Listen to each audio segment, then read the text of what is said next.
Welcome back to the Dr. Cliff Show. Today is part one of a two-part series where we're talking about the differences between over-the-counter hearing aids and prescription hearing aids. Coming up.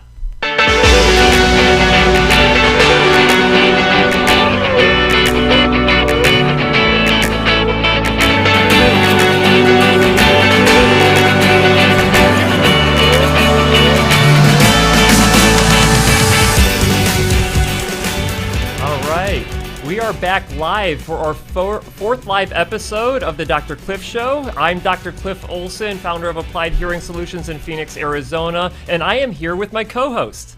Hello, everyone. My name is Dr. Rachael Cook. I'm also an audiologist at Applied Hearing Solutions in Arizona as well. Thanks for joining us. Like you just said, we're doing a two-part series on this one. So last episode we reviewed, actually 2 episodes ago, we reviewed the release of the new FDA regulations regarding OTC hearing aids.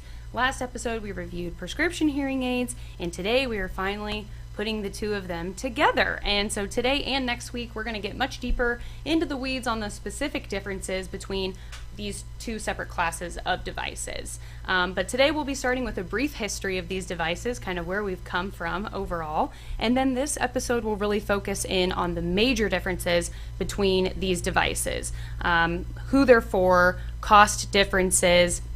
If we have time, we'll get into accessibility today. I think it's very possible that we won't because we'll probably get bogged down on costs. I think we're probably going to have that happen. Yeah. But if not, that's fine. Just definitely tune in next week, and we're just going to continue the conversation from there.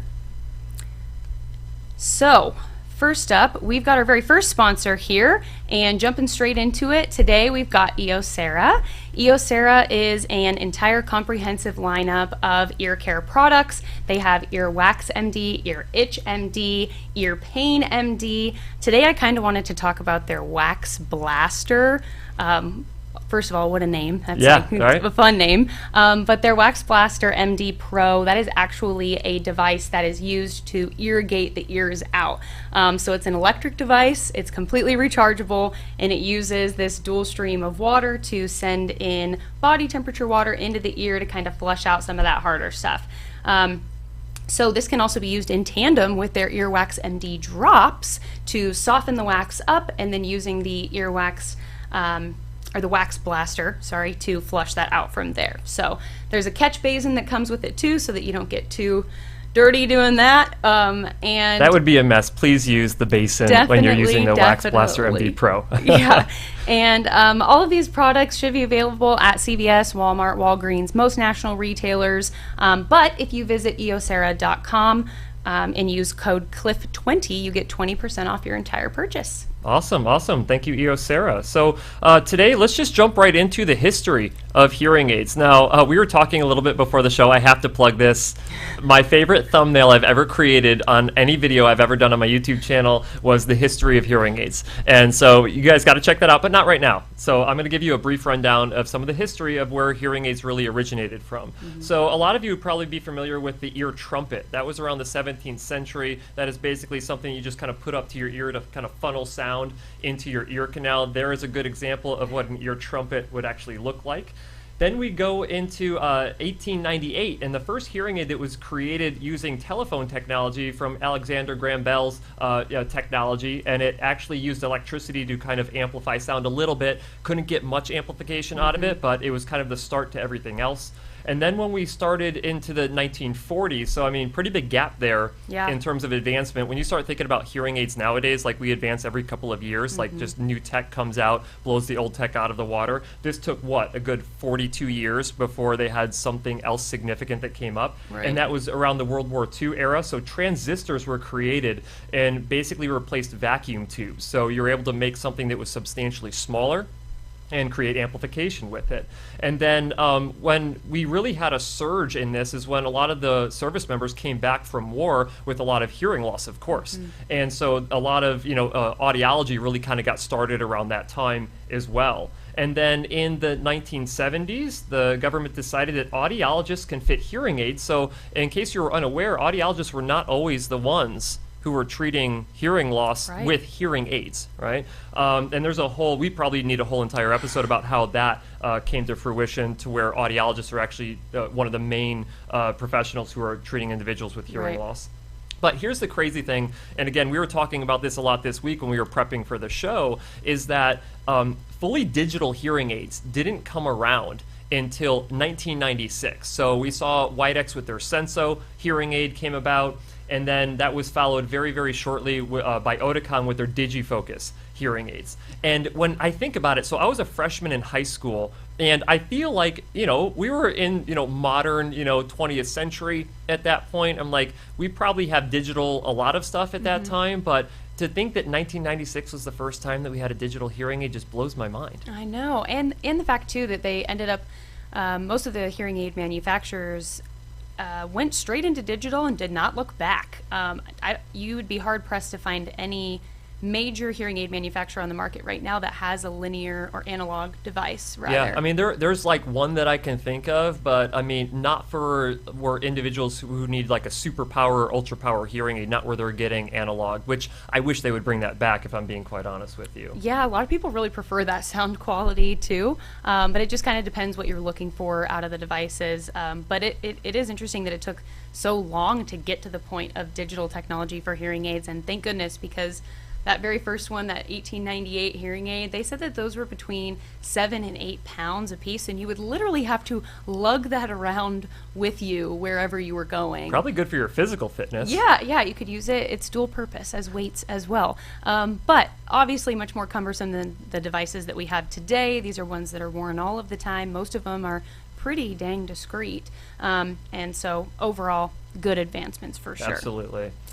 Also, we have on here too that across the board now, audiologists can dispense prescription hearing aids, and like you were saying, that was not the case initially, and so now we're going to probably see a few more state laws be impacted by this new final ruling, but we'll just have to see how that ends up. Absolutely. So, in the past couple episodes, if you guys have been watching those, we've been talking about, and the reason we're talking about this topic again, OTC hearing aids, prescription hearing aids, is because of these new final guidelines that were finally passed by the FDA that will take effect in October. So we want to make sure that there's enough accurate information for you guys to start making decisions about what you ultimately want to do with your hearing health care. And so that's why we want to kind of go into some of the similarities even and differences of OTC hearing aids and prescription hearing aids. So let's start diving into OTC hearing aids. So let's kind of bring everyone up to speed with those a little bit. Right. So we did a full deep dive on this 2 weeks ago, so definitely go back and watch that if you haven't already. But today, we're kind of talking about the history of these OTC devices, and quite honestly, the history is kind of interesting because really we have yet to see what true OTC devices are, mostly just because this is an entirely new class of devices. And so in the past, these types of devices were not necessarily allowed to be referred to as hearing aids. No one was enforcing it, but they were more considered sound amplifiers, and I think that was a differentiating point between the two of them. And there was this debate on kind of what constitutes a hearing aid, or how do you classify a hearing aid in that respect. There's a lot of these companies that have popped up here and there over the years. Some of them stick around longer than others, that's for sure, and that's for various reasons as well. But we'll be seeing a big change in this space moving forward. I think it's hard to say exactly what the history of these devices look like. I mean, when you look at the FDA, how they kind of classified something that was not considered a restrictive medical device like a hearing aid, it was a sound amplifier. So something that would turn up all the volume, not intended to treat hearing loss, intended to help you hear bird sounds. That literally is in the documentation from the FDA, so you can hear like birds and stuff like that, just to kind of enhance things a little bit. But you start looking at companies. There's some out there like Eargo. You have a company, Bose, out there. Bose actually got classified as a hearing aid from research that they did on their devices several years ago. The Bose Sound Control hearing aids is what they released to market. But you would technically consider those hearing aids, but we call this direct to consumer, because OTC technically has never been a thing until literally right now. And we still, if you look at all the devices out there, I think that some of them will transition into being OTC hearing aids, but they actually have to meet the regulations before they can do so. So that's kind of where we are in the history of this. It's like it went from amplifiers to people like calling themselves their devices hearing aids to now they actually have some regulation that they have to meet to be able to be called an OTC hearing aid. Because if you don't meet the OTC guidelines or the prescription guidelines, you're technically still a sound amplifier, right? And then whether or not the FDA enforces you to like don't call it a hearing aid if it doesn't meet the regulations, who knows, right? Absolutely. So now I want to dive a little bit into who these devices are really for. And so we'll start off by talking a little bit about OTC devices.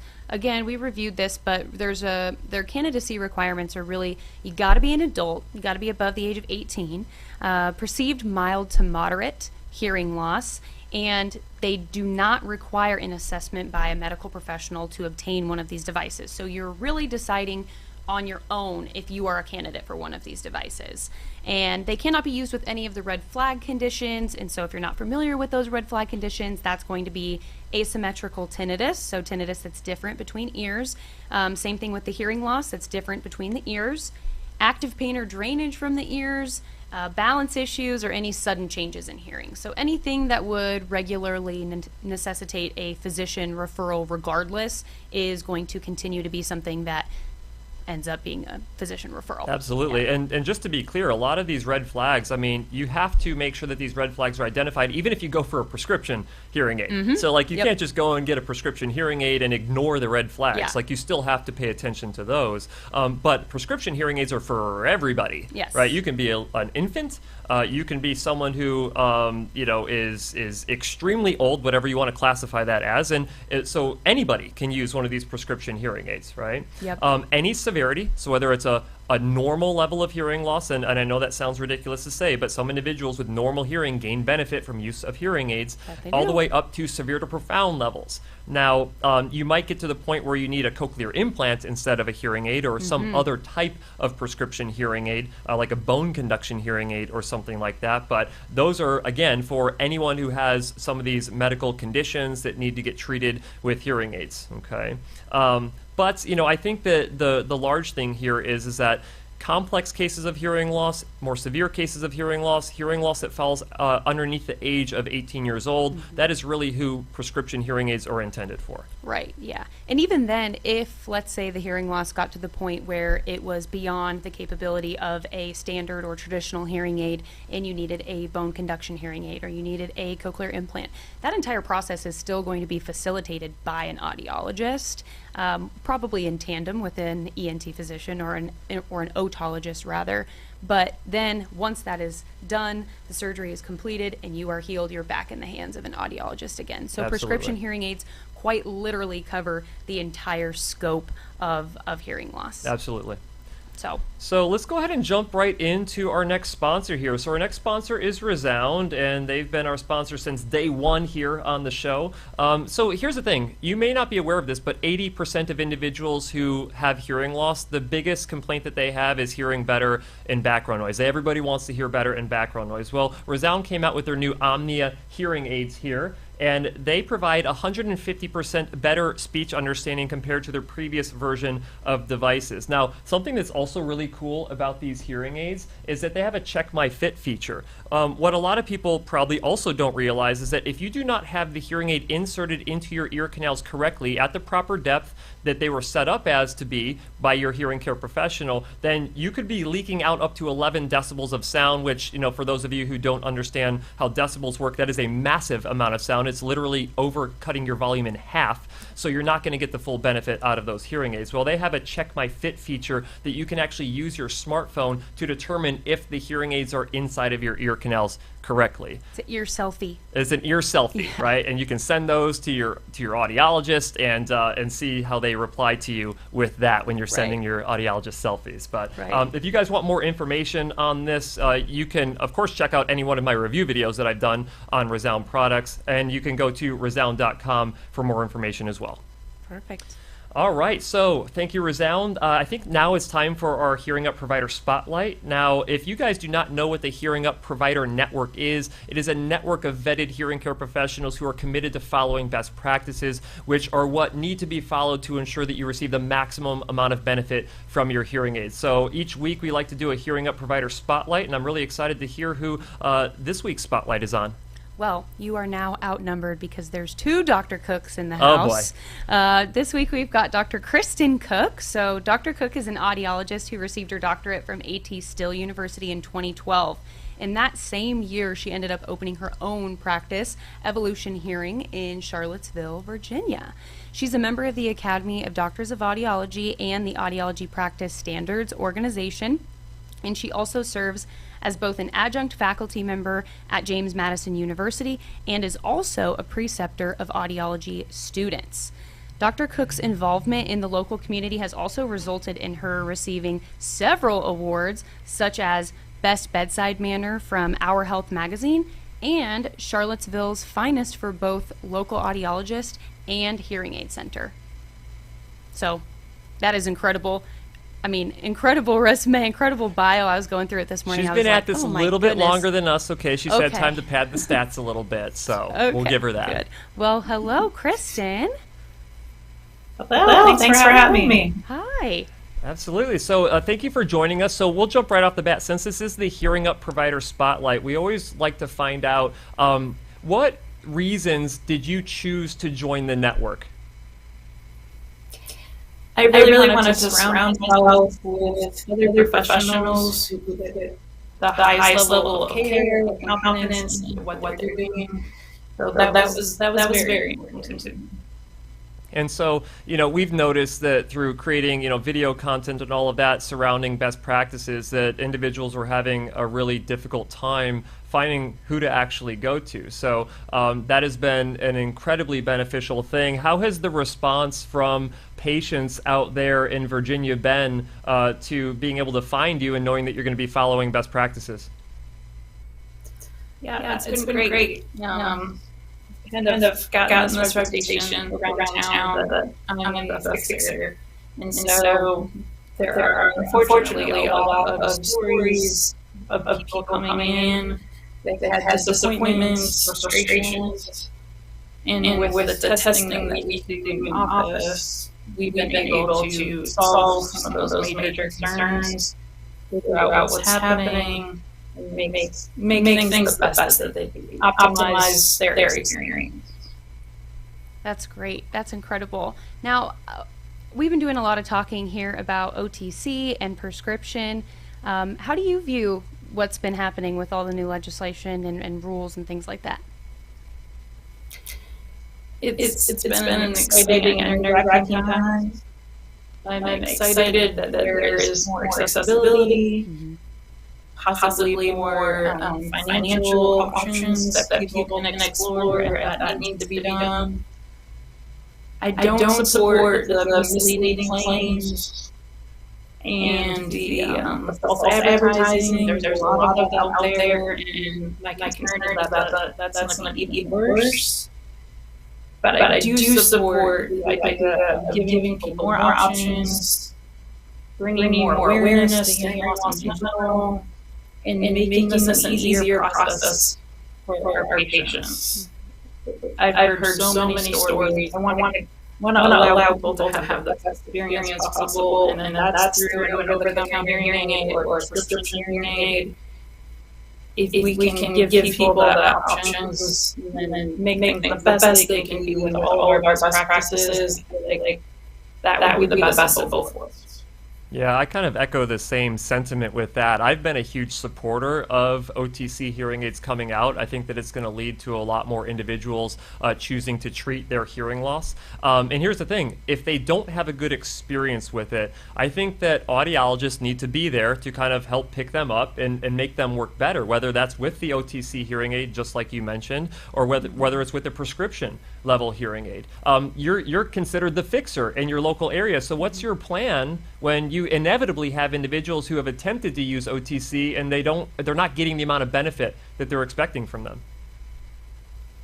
I mean, with the real measurements, we actually show what the devices are doing, the devices they currently have, and where they're currently programmed, and then we could possibly do a head-to-head comparison with their prescription and their true target levels. I think a lot of people don't realize they're missing, and so even if they do try to do this on their own, they may kind of give themselves less volume than they really need, and they're still missing quite a bit of information. We could get the devices in a test box and do the engineering specifications, see if they're actually working like they're supposed to.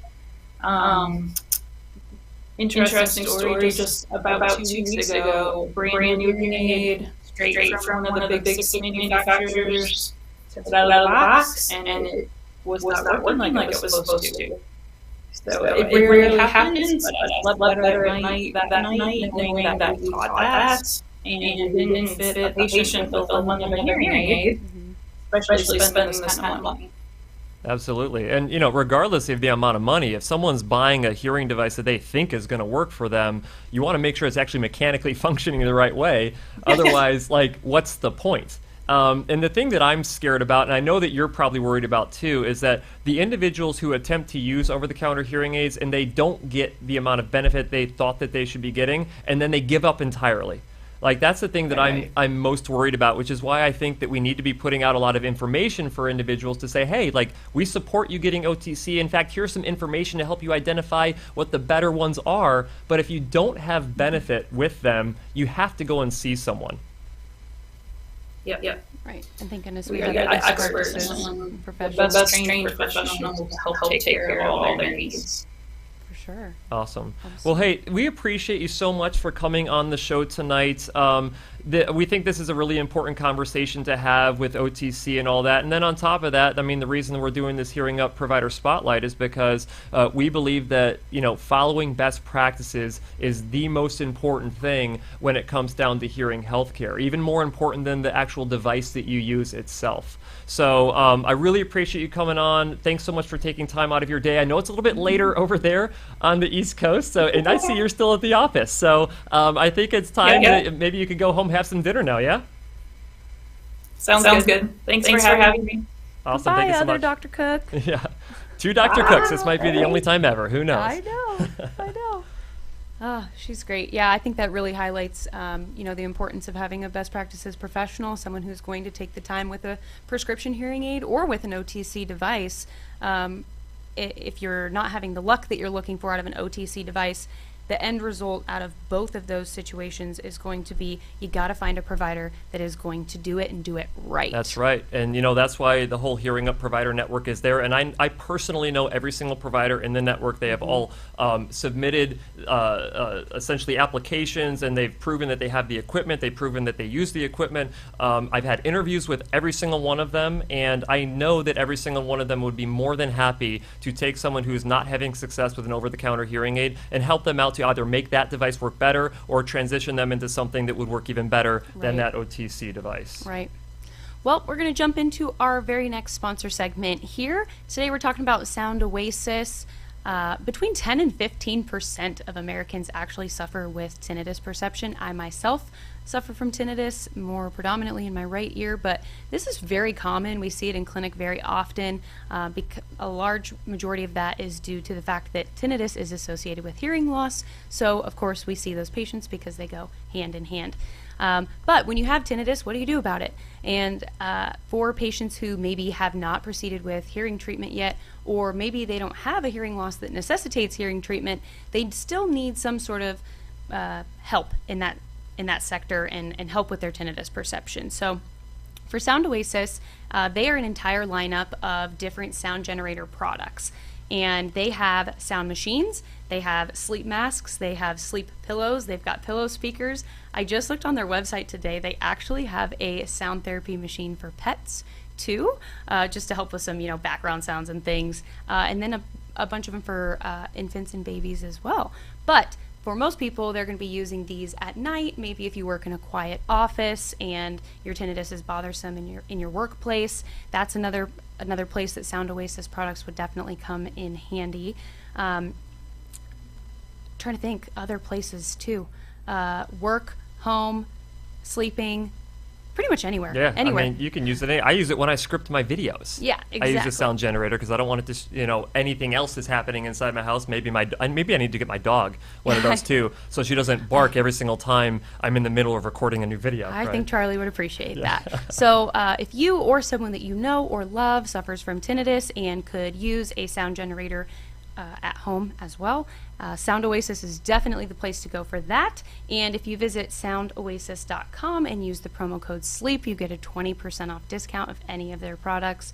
So I'd say definitely go check that out. Awesome. I know my mother went on there and used a discount code to get 20% off because she got one for herself. Perfect. So that's totally cool. I use one at night as well, and it's amazing. It's super helpful. Basically, I'm trying to figure out a way to get my mom into every single episode of this show I could possibly do. Perfect. Right? I think my dad probably uses one too. So there we go. I threw my dad in there as well. Your mom can answer for your dad. Yeah, there you go. Yeah, perfect.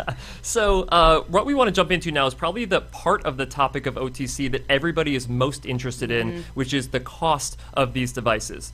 Now, you had mentioned a little bit earlier that we technically do not have an over-the-counter hearing aid on the market right now. And that is going to be coming. What we have right now is direct-to-consumer hearing aids / amplifiers, right? Right. So we're basing some of our, assessments on what these OTC hearing aids are going to end up costing based on what these direct-to-consumer hearing aids are costing right now. So, and the range is pretty vast. You can literally go to Walgreens right now and get some of these amplifiers that they have there that'll cost you around $29.99. Yeah. Right? And with tax, depending on what state you live in, you're spending a little over $30 to get an amplifier. Now that's typically for one ear, right? Yes. But you can buy a pair of devices. So like you have companies like Eargo that it's going to cost you around $3,000 to get those devices right now. Now, here's the thing that I think that a lot of people don't realize is that regulation is going to lead to increased costs most likely, right? Now, when you start looking at devices that currently cost $250, maybe those shift up to, $300 or something like that. But what are some of the ways that pricing is going to get impacted by this legislation? Oh, goodness. Well, I think first and foremost, these devices are going to be subjected to safety testing now. They're going to have compliance measures that they need to be reaching and within specifications on. And this is good. This is the positive side of OTC Absolutely. regulation that we were really looking for, which was putting some actual limits and some actual rules on a lot of these fly-by-night companies that were potentially putting output limits that were too high or devices that weren't doing what they were advertising to be doing. So basically the safety testing, compliance standards, now once they do those things and get that taken care of, now they have to relabel their product as an OTC product.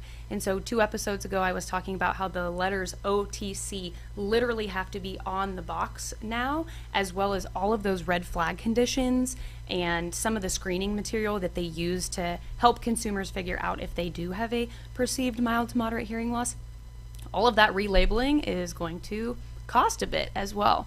And not to mention bringing these products to newer markets. And so in the past, yes, CVS, Walgreens had the availability of some of these DTC products at $29.99, like you said. But now I think we're going to start seeing even completely different players jumping into the game. I think we'll be seeing Target, we'll be seeing Best Buy, we'll be seeing consumer electronics stores, grocery stores, everything. Like anywhere where you can buy a pair of readers, like the non-prescription lenses, I think you're going to be able to buy an OTC device, and that costs money to get them there too. Yeah, for sure. I mean, distribution of anything that's not being done online will cost more money, right? I mean, but even with shipping costs and all that, that's going to incur fees from these companies as well. You start to look at companies though, like Apple. So I talk about Apple a lot. I think they are going to be a major player in over-the-counter hearing aids. They technically had a direct-to-consumer hearing aid already, which is the Apple Airpods Pro.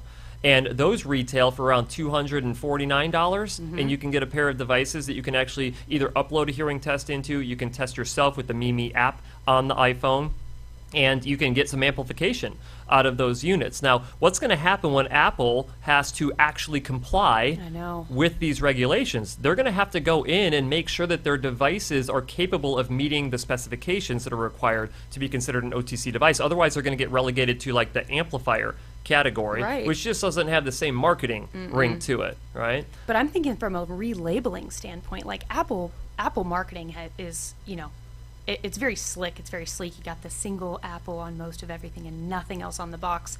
That's not going to fly now. So I'm interested to see how they relabel that, and if they'll want to still be in this space as a hearing aid type of product. I think they should be. They should be, and they probably do want to be, considering how much of an emphasis they've put into health in general. Yeah. Right? Yeah. So we'll see what happens with them. But, there's some other considerations when it comes to cost, because it's not just the cost of the devices here. I mean, it could be, but what happens when that device it fails? Right? I mean, you might have a certain warranty period of time, but is it going to be a long warranty, like 3 to 5 years, which is what you would expect to get out of a prescription level hearing aid, perhaps, or even longer than that? You might even have to have some professional care that goes along with it, because just like we were talking with Dr. Kristen Cook out there in Virginia, that she's likely going to be having people come in with these devices that she's going to have to actually manipulate them in a way to make sure that they're functioning the right way for that patient, right? So these are additional cost considerations that you will have to actually pay a professional money potentially to get your OTC hearing aid actually functioning the right way. Yeah. And just because in OTC product you're able to walk into a store and buy it and have it, I think what consumers really need to be aware of is don't make that let you think that you don't ever need to see a professional at all. Like, there are those red flag conditions that you got to be aware of.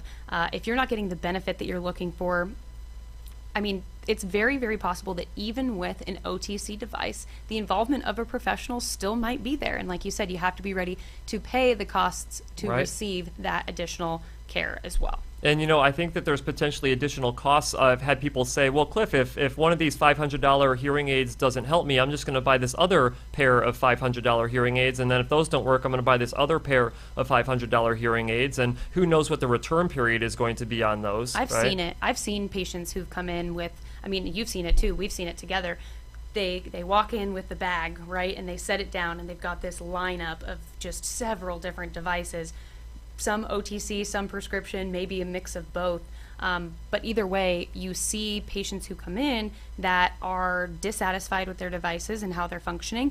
And instead of seeking professional involvement at that point, or a best practices provider at that point, they just move on to the next one. And they hope that it works. And sometimes I'm sure it does. A lot of times it doesn't. And then they move on to the next one. And so that's a cost consideration, as well as looking at how much money is being sunk into devices that were never right for you in the first place. Yeah.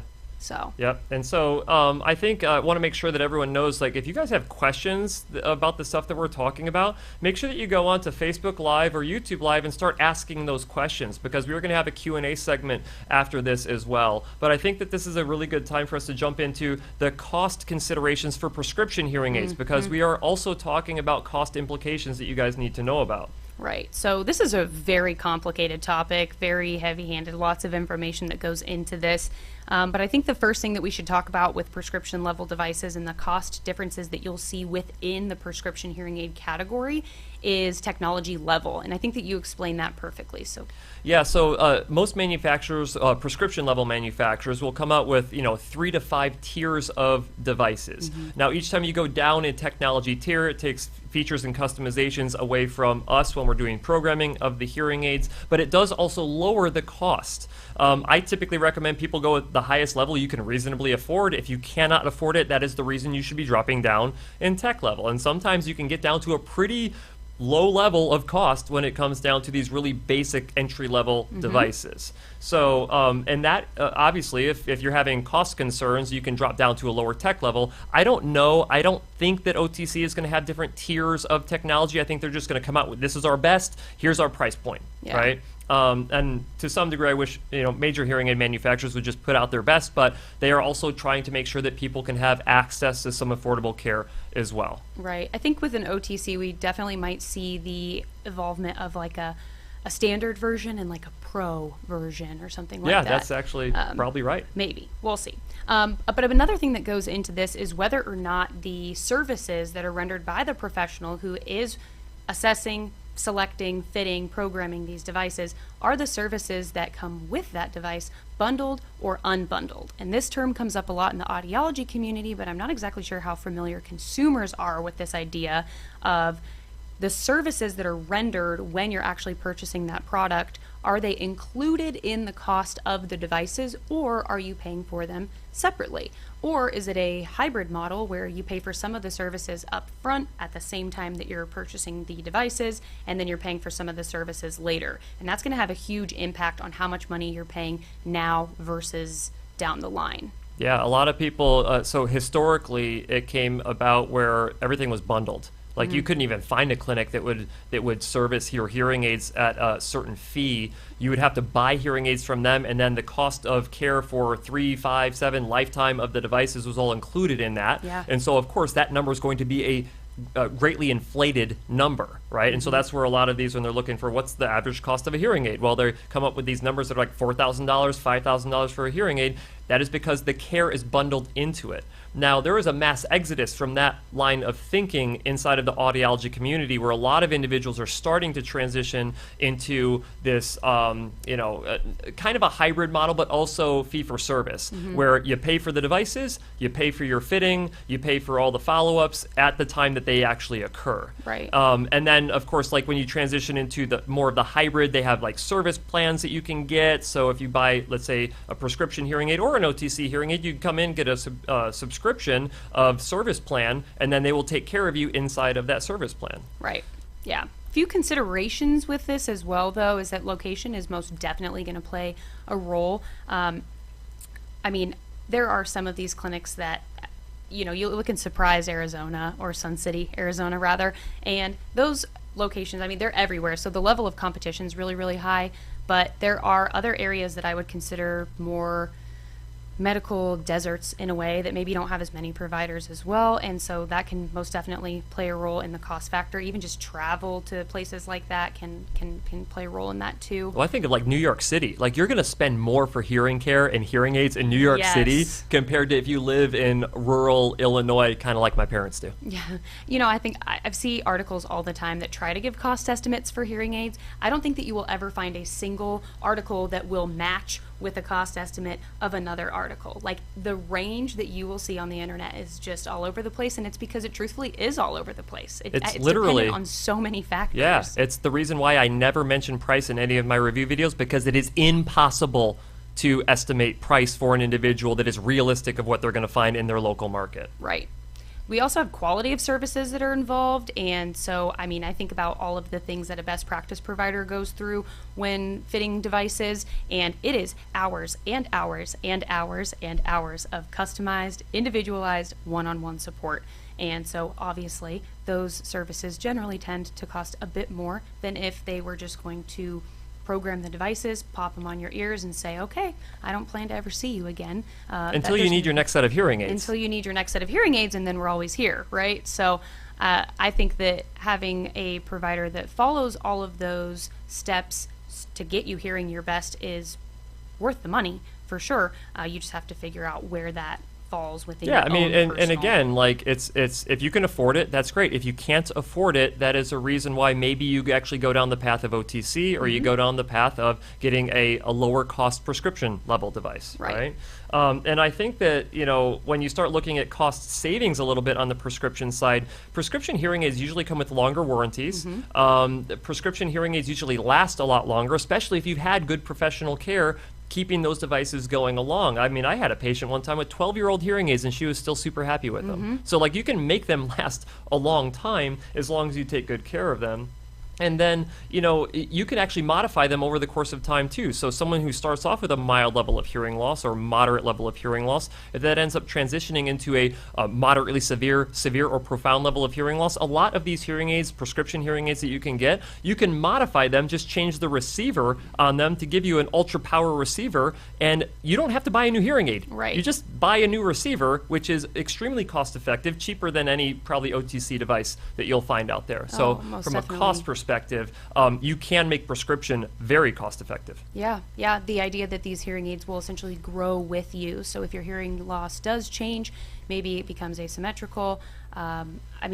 the devices can have these parts switched out, and then all of a sudden you're working with a much higher power device than you were before, but the hearing aid itself is still the same. Exactly we just the changed same. the components and the programming, yeah. to match what you need in that moment. Absolutely. Now, if you want to keep your hearing aids functioning as long as humanly possible, it might be a good idea to have an extended warranty on those hearing aids. So a company, ESCO, who specializes in providing insurance coverage for your hearing aids, some hearing aid manufacturers cap the amount of extensions you can do on your warranty. So what happens if you lose a hearing aid? What happens if you damage it beyond the point that it can be repaired? Or what happens if it just needs a repair from the manufacturer and you don't have a warranty? Sometimes that can be extremely costly. So you can actually purchase loss and damage coverage, repair coverage, or both of them combined through esco.com. You can actually get an estimate on esco.com for your hearing aids that you currently own right now. All you have to do is actually go to esco.com, /Dr. Cliff, and if you just enter in the serial numbers for your devices on their website, and you can get a $10 Visa gift card if you do that, Yeah. right? So free money Right. to go and do that. Plus, you can actually check out and see what it would cost you if you have devices that are out of warranty right now. You can see what that would ultimately cost you moving forward. So a great option if you're the type of person who wants to make the hearing aids that you have function really well for a long time without any surprises of those devices malfunctioning. Right. All right, so Okay, fun time. this is my favorite part of every show. This is where we bring Kelsey on, who Yes. is our audiology resident. Hello. And Hello. she is going to be asking us questions from the viewers. So let's see what we've got. We compiled quite a list today, so we'll get through as many as Okay. we possibly can. They're also kind of in order from top to bottom of the show, so everybody bear with us. We're kind of moving backwards and then back to the end, okay? Okay. So for both of you, what is the oldest hearing aid or the oldest generation of hearing aids that you guys have worked with and programmed in a clinic? Oh boy, I don't even know if I know the answer to that question. I know. What are the Resound ones that look like little triangles? The Delta. Yeah, maybe that one. I think Maybe Oticon that's was the Oticon Delta, wasn't it? Oticon Delta, but Resound had Resound a different had a one. triangle-y one too. Yeah. So this Regardless, is I think those are 2010. Yeah, so we're like Ish. horrible people to ask about that because I like know. wait a couple weeks when we have Scott Frink, Dr. Scott Frink on the show. That dude's been around forever. He'll probably tell you hearing aids that he was fitting like that Alexander Graham Bell hearing aid. No, guaranteed, because not only that, his dad was an audiologist as well, which means he grew up in an audiology clinic. So he's probably he's Yeah, probably no, seen you're right. that He's version. probably back at earhorn status. Yeah. He's just got one hanging in the back. I think we have an ear horn somewhere in the office, or one of the offices that I've worked at. We have an ear horn somewhere, just to show patients kind of like the difference between. I must try one. I need to know. But I think that's the oldest one that I've worked with. I've seen a lot of the analog BTEs. I've never touched them because I'm too afraid to touch them, because when they're that old, out of warranty, no longer repairable, I'm like, I am not touching this. Because I'm going to break this. I had my friend, an audiologist in Florida, April Royan. I had a patient who wanted an analog hearing aid, and I put out on Facebook like, "Hey, anybody that I know, if you have an analog hearing aid, let me know." And she's like, "I actually have one sitting on the shelf from like 11 years ago that I could send you." And so she sent that to me and actually fit a patient with that analog hearing aid. Nice. So that might be the oldest hearing aid that I ever fit. I like it. I like it. Nice. Well, that actually leads us right into our next question. What is the difference in sound quality between analog and digital hearing aids? Oh, it's a completely different experience. I think it's comparable to the transfer from like vinyl records to more digitally processed sound, in that you're gonna have people who love and hate both sides of it. I think analog, I don't know, linear amplification overall, maybe for music perception, might be the way that a musician might lean, but I think these digital hearing aids are doing very, very well for themselves. I think it really depends on the scenario. Like, you go into a really bad background noise situation, you don't have any digital noise reduction, you don't have directionality, you don't have anything that a digital hearing aid would give you to hear better in that situation. On the other hand, analog, if you're listening to music and you can leave that music in the most natural state possible, just amplifying it. So again, it just depends on the situation. It does depend, and we have the lyric devices that we fit in office, and those operate off of nearly analog amplification as well. And you get people in lyrics, and they're like, "I love it, never going back." never, I want to do this forever. And then you put some people that same type of patient that you would think would be a candidate for more of an analog device, you put them in a Lyric and they're like, this is awful, put me back in my digital hearing Absolutely. aids. I don't like these and I'm getting way too much background and I don't like the way this I sounds. think the moral of the story here is it depends. Different people hear different ways. They want to hear different things. Sound quality is kind of my pet peeve, is because everyone's like, well, what hearing aid has the best sound quality? And it's like, well, it depends on you. Yeah. Right. Yeah, there's so much variability from person to person, perception to perception that, Hearing loss to hearing loss. Exactly. Just everything, like so many variables. So, yeah, good call on that. So our next question is, when will OTCs be available for purchase? Supposedly October. Yeah, October is when it'll become effective, and like you have to be in compliance basically at that time. I think a lot of the devices that are currently available right now will be almost exactly what you will get at that time. Yeah. All right. I think it will probably take us into 2023 before we start seeing like any new types of technology hitting the market. So I would say start looking now. Start looking at the companies that you think would be like, oh, that seems like an interesting device to me, and maybe even start kind of considering it at this point. Like, treating your hearing loss now is never a bad idea, right? Whether it's an official OTC device or still a DTC, which is what we have right now. Right. Yeah, I don't think I've ever heard anyone say, I treated my hearing loss too soon. Never. Never. I've Ever. never heard Never that. heard that. I only ever hear how late it was. So, Last question, is there a reason other than cost for someone to use an OTC hearing aid and not a prescription hearing aid? I mean, yeah, we're going to jump into accessibility, access. I don't know, can you think of... Yeah, I mean, I feel like that's such a broad question. Yeah, I mean, that it's I'm like, broad. yeah, I could go a It's lot of broad, ways but with let me think of one very specific one that I think has context to this. I think if you live in the middle of Wyoming, nothing against Wyoming, but a little bit more rural, right? You live in the middle of Wyoming, and your closest audiology clinic is 15 hours away, right? I mean, what are your options? I mean, you can drive that and you can go and get treatment. And we have people fly into Arizona to get treatment at our clinic. So, like, some people can do that. But from an accessibility standpoint, that is what you would not consider accessible. Right. So if your options are to either, in your mind, do nothing or purchase an OTC device because you don't have actual access to an audiology clinic, I say buy the OTC device. Yeah. Even if you get 50% of the benefit of what prescription would get you. I'd rather you have 50% of something than 0% of the best thing, right? Yeah, yeah. Absolutely. We see a lot of patients who have that mild amount of hearing loss that don't feel ready yet to potentially spend what a prescription hearing aid would cost in their area, and they still need to get started with something. And so if OTC is the way to do that, then OTC is the way to do that. That's exactly what this regulation was If that's created what you off need of. to do to prove to yourself that, okay, use of a hearing aid is what's going to help me, and then that is your stepping stone to getting a prescriptive level hearing aid, then that's fine too. Yeah. Like, I don't think that there's any bad entry point into treating your hearing loss for anybody. No. Nope. It's always worth it. Always worth it. Well, Kelsey, thank you so much for coming back on and Anytime. sharing the questions. Anytime. I know that there's probably more questions on there. We will try to get to those questions just by typing out the answers or maybe in following weeks. So never be afraid to ask your questions on there. And as you can see, the sooner you ask your questions in the show, the more likelihood that we're actually going to answer them. This is true. We're going in chronological order, so got to be ready. Absolutely. Well, thank you guys so much for spending this week with us as well. We always appreciate you taking time out of your day to spend it with us. So if you guys like this show, make sure you tune in for next week, because we're basically talking about the other things from a comparative aspect between OTC and prescription hearing aids. You can watch us live on Facebook Live, YouTube Live, and WTSMTV.com. And as always, we'll see you next week.